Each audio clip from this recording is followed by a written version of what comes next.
Prime Minister tells a delegation from Kudamkulam that he can't stop the maintenance work at the nuclear plant but will send a panel to allay fears of the local seeks Amma's support. Former Telecom Minister A. Raja's plea to appear in the Supreme Court in the 2G case is rejected by a Delhi court today. All is fair in love and elections, it seems. With allies turning foes, the captain's team takes on their comrades.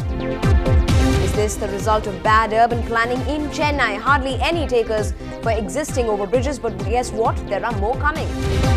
An 84-year-old man is found dead in Old Washerman Pet with his throat slit. A family dispute is believed to be the motive, but relatives suspect.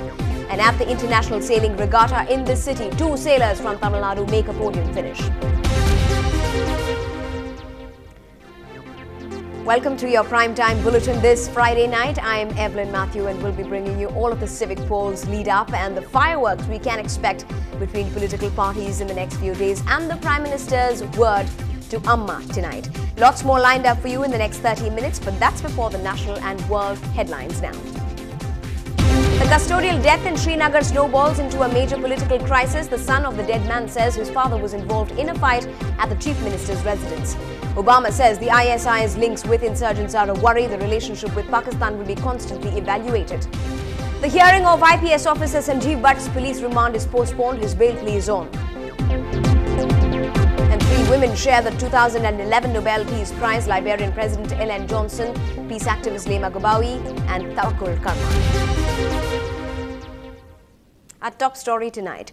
The Prime Minister, Dr. Manmohan Singh, has given the halting of work at the nuclear plant in Kudamkulam a no. In a letter to the Chief Minister of Tamil Nadu, Ms. Jayalalitha, he said he counted on her support in ensuring the timely implementation of the Kudamkulam project. Today, the Prime Minister met with a group of people who were opposed to the nuclear power plant along with members of different political parties and activists at his residence. Residents, in fact, of coastal villages in and around Kudamkulam area have been asking that work at the plant be suspended because of concerns around their safety.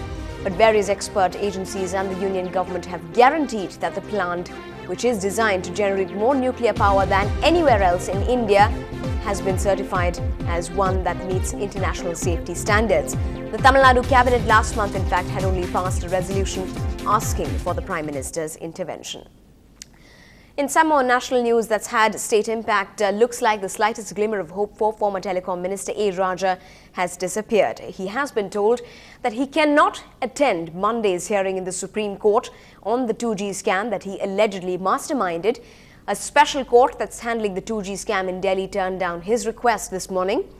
The former minister believes that he should be allowed to assist the lawyer in his case in the Supreme Court because he says he knows best the details of the telecom deals that are now under question. Mr. Raja was arrested in February for selling telecom licenses and second generation or 2G spectrum in 2008 at throwaway prices to ineligible companies. The Supreme Court is monitoring the CBI's investigation on the scam. Now back to some state news. The October polls seem to have it all, the mighty ingredients of a good old thriller. There are friends, enemies, even within an alliance, and we are talking about the captain and his men in the DMDK-CPM alliance. While the Communist Party is not too spendthrift when it comes to campaigneering, they seem to have leaned on the DMDK for its financial muscle, but there are still some differences within, with the parties having launched separate candidates for the ward councillor posts. In fact, joining me live right now is my colleague Krishnamurthy with some more on the dynamics within this particular alliance. Krishna, is there more than meets the eye to you? Is there a resolution even in sight when it comes to the many differences we are seeing on this one front? Well, Evelyn, let me remind you now, when all the parties decided to go solo for the local body polls, it was only the DMDK and the CPM which came together to fight the local body polls as an ally. Now, this is a very strategic move. All the parties, in fact, even the DMDK and the CPM had come out with their own list of candidates for the polls, and after this only they came through an alliance. Now, this actually happened only because sources say that though the DMDK was close to the AIADMK, they did vouch for fighting the polls together, but the AIADMK was reluctant to offer seats and go and fight the polls individually. So that's what led to the alliance between the DMDK and the CPM. Now, analysts say that this is a very interesting mix and match between both the parties. Now, the DMDK has strong financial muscle power, and the CPM also has a share of vote bank. Now, both these parties, when they come together, they could use these resources together to fight the local body polls. So, very interesting analysis by all the experts. They feel that the DMDK, though it emerged as the second largest party, leading party in the assembly polls, and the CPM would also make use of the vote bank, and together they could form a very interesting alliance and pose a challenge for all the other parties who are going solo. And though there are questions about differences in the party about the allocation of seats for ward councillors, and now sources say that they will try and sort out the differences within the party and when the elections ban pose a huge threat to all the major parties who are going solo for the local body polls. Evelyn? All right, thanks very much indeed, Krishna, for that quick update.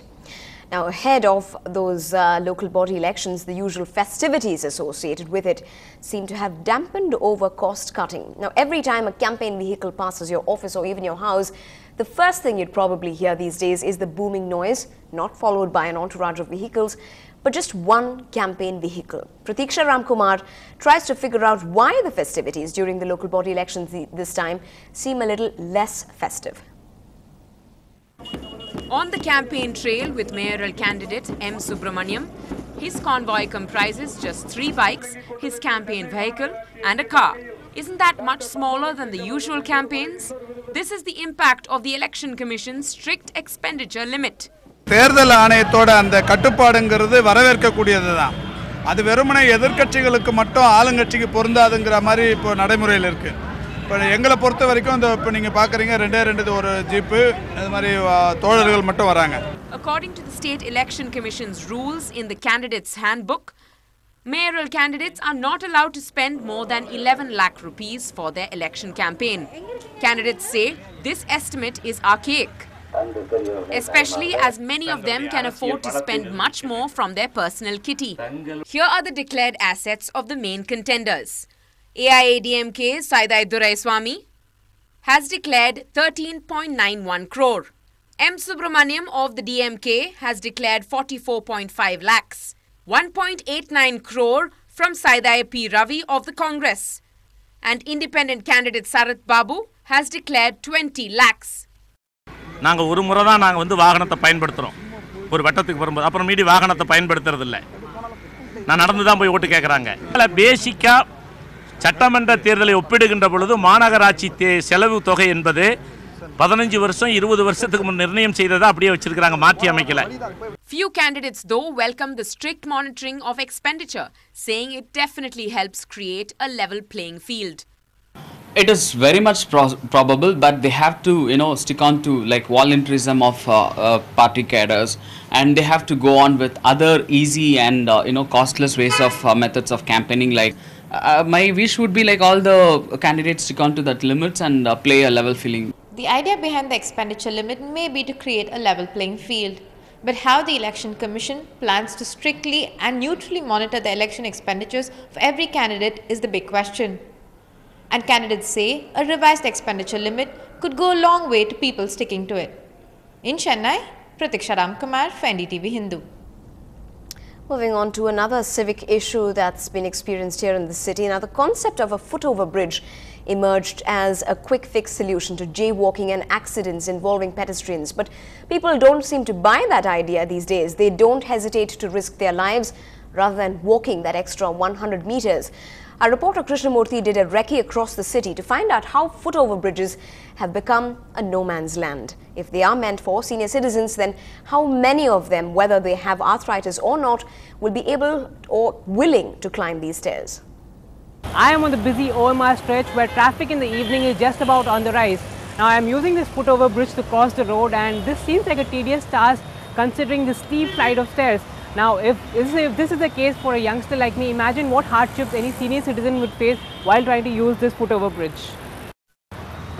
Alright, that was an exhaustive climb to the top, and if you look around me, I am the only soul who's actually using this bridge right now.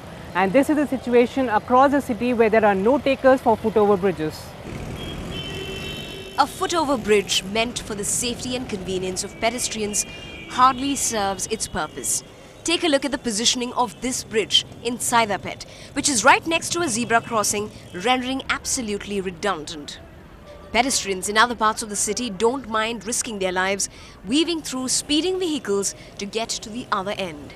That's sir, office time agudhu. Time மேல போயிட்டு வரதுக்குள்ள நமக்கு 10 minutes waste ஆகுதுல. இதென்ன 5 minutesல வந்துடலாம்டா அந்த இதுல தான் வந்தேன். எனக்கு மூட்டு வலி மேலே ஏற முடியல இறங்க முடியல இடுப்பு தபர் இதெல்லாம் வலி 60 வயசு ஆயிடுச்சு என்ன பண்றது. The Chennai Corporation invests nearly 60 lakh rupees for the construction of a foot-over bridge, and there are roughly 30 of them in the city. The underutilization of overbridges means not just a waste of taxpayers' money, but also creation of havens for anti-social elements.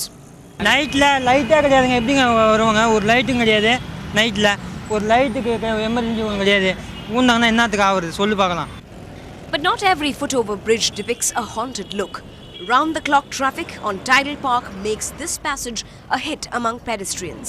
The case is similar in Nungambakkam, where pedestrians are forced to utilize the foot-over bridge owing to a narrow road which results in heavy traffic. எல்லாம் ஒரு 1000-1200 பேர் மேலே ஏற்படுத்துவாங்க. லிஃப்ட்டில் வராங்க. லிஃப்ட்டில் வந்து இவ்வளோ பேர் வராங்க. நடைமேடையில் வந்து 514, 500 மேலே தான். Bad enough, the existing overbridges are hardly used. The Chennai Corporation plans to install new ones on Cathedral Road and South Usman Road. This is when many other cities have decided to give them a go-by. For instance, last month, the Delhi Development Authority decided not to construct any more foot-over bridges as they are no longer a desirable option among pedestrians. Chennai too seems to mirror that idea. என்ன பண்ணுன்னா சுரங்கப்பாதை போடணும். சுரங்கப்பாதை இருந்தால் கூட பரவாயில்ல மெதுவாக போகலாம் இதில் பெரிய படியாக இருக்குது அதனால தான் இது ரொம்ப கஷ்டமாக இருக்குது. Are the authorities listening, at least in this poll season? In Chennai with Krishnamurthy, Evelyn Matthew for Ndtv-Hindu. Well, we are all set to ink our fingers this month, but up on the other side, it is a huge factor of discontent and disconnect looming large over the citizens.